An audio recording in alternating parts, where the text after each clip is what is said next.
மத்தேயு 7:7 கேளுங்கள் அப்பொழுது உங்களுக்கு கொடுக்கப்படும். Praise the Lord. இந்த வசனத்தின் மூலியமா ஆண்டவர் உங்களோடு கூட பேச போகிறாரு. கேளுங்கள் அப்பொழுது உங்களுக்கு கொடுக்கப்படும்.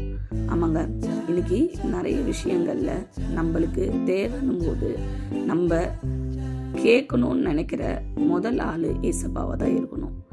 ஏன்னா இன்னைக்கு இந்த உலகத்துல நம்ம கேட்குற எல்லாத்தையும் எல்லாரிடத்துலேருந்து நம்ம பெற்றுக்கொள்ள முடியாது. அவரிடத்துலேருந்து மட்டும்தான் நம்ம கேட்கறத பெற்றுக்கொள்ள முடியும். அவர் தான் நம்மளுடைய தேவைகளை சந்திக்கிறவராக இருக்கிறார். ஆனால் இன்னைக்கு உலக பிரகாரமாக நம்ம வாழ்கிற இந்த வாழ்க்கையில் நம்மளுக்கு ஒரு தேவைன்னும் போது நம்ம யார்கிட்ட போய் கேட்குறோம்?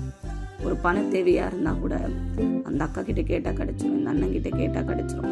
அதுதான் நம்மளுக்கு முதல்ல ஞாபகம் வருது. இவங்கள போய் நம்ம கேட்டோம்னா அந்த உதவி அவங்க இடத்துல நம்மளுக்கு கிடைக்கும்.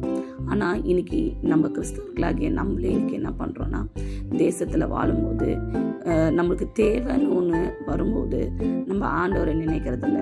இன்னைக்கு அவருடைய வசனம் சொல்லுது, மத்தேயு 7:7 முதல் பாகத்தில், கேளுங்கள் அப்பொழுது உங்களுக்கு கொடுக்கப்படும். அவர்கிட்ட நம்ம கேட்டால் கொடுக்கப்படும். இன்னைக்கு தேவன் இடத்துல நம்ம கேட்கறதே இல்லை. அப்போ எப்படி பெற்றுக்கொள்ள முடியும்? இன்னைக்கு உங்களுக்கு தேவை எதனா இருந்தால், உங்களை சுற்றி இருக்கிற காரியங்கள் மாறணும்னா ஃபஸ்ட்டு ஆண்டவர் இடத்துல கேளுங்க.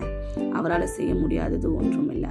நம்ம ஆண்டவரே சொல்லிட்டாரு, கேளுங்கள் அப்பொழுது உங்களுக்கு கொடுக்கப்படும்னு. நம்ம இன்னைக்கு என்ன பண்ணுறோம்? ஆண்டவர் இடத்துல கேட்கறதில்ல. இன்னைக்கு இந்த வசனத்தை நம்ம பிடித்து கொண்டு, ஆண்டவரே இனிமேலேருந்து என்னுடைய தேவைனா நீங்கள் தான் எனக்கு ஞாபகம் வருவீங்க. நான் உங்ககிட்ட தான் கேட்க போகிறேன். உங்களால் செய்ய முடியாதது ஒன்றுமே இல்லை.